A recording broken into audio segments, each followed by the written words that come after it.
host. Welcome to another exciting episode of Learning with Gege.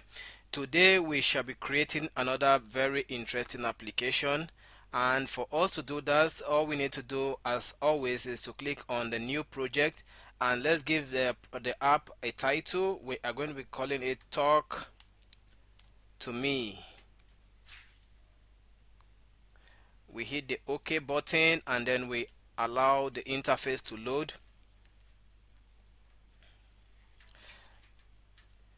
Okay, we have our interface fully loaded and the title of our application is right there. I want us to quickly change the screen 1 into the title of screen 1. I want us to rename it, and for us to do that, all we need to do is to go down here and then we are going to be changing it from screen 1 to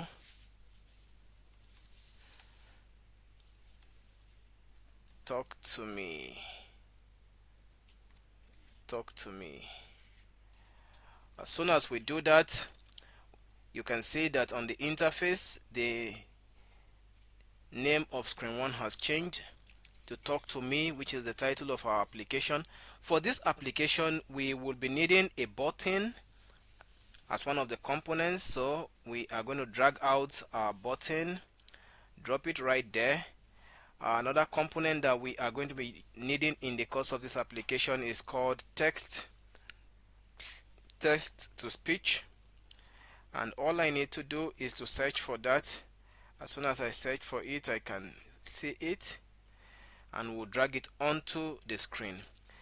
And if you observe, the text to speech component does not display on the phone interface. The reason for this is because some of the components are called non-visible components.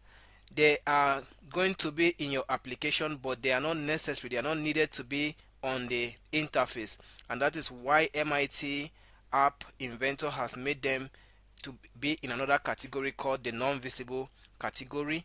They are there, but they are not going to be displayed for the user to see. So these are the two components we are going to be basically using for this application, and we can rename them as much as we want. We can decide to change the name of this button 1 to the speak button, because every time we click on that button we want it to say something, and then we'll come down here as well to change it to speak. Okay, we can do a whole lot, like you know in our previous videos. We can decide to make the font size bold. We can change the font size to something bigger. Let's say we want it to be 20. Okay, and then a whole lot of other kinds of designs as you want. And very quickly at this point we need to proceed into the blocks window. We are done with designing our interface.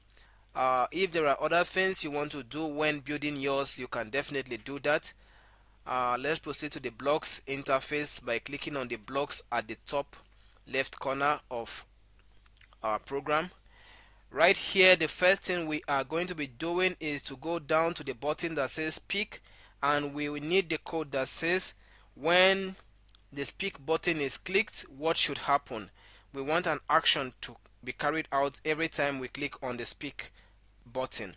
So the first thing we want to happen every time we click on that button is to call the text to speech component, and we want it to speak out a given message. And what is that message going to be? We'll go right here into our text blocks, and probably we want to say hello world. Hello world, this is my first application. This is my first Android app. So at this point our app is ready, and all we need to do is to connect it to our phone and test and see if it works perfectly. So to do that, you just click on the connect button at the top, select AI companion, and then you go to your phone, your AI companion app on your phone. You scan the QR code right there, and as soon as you scan, you wait a few minutes or seconds depending on the strength of your network. Very good, my app is ready on my phone and I'm going to test it right now. Hello world, this is my first Android app. Hello world, this is my first Android app. Beautiful, so it's confirmed my app works. Thank you very much. See you in another exciting episode of Learning with Gege.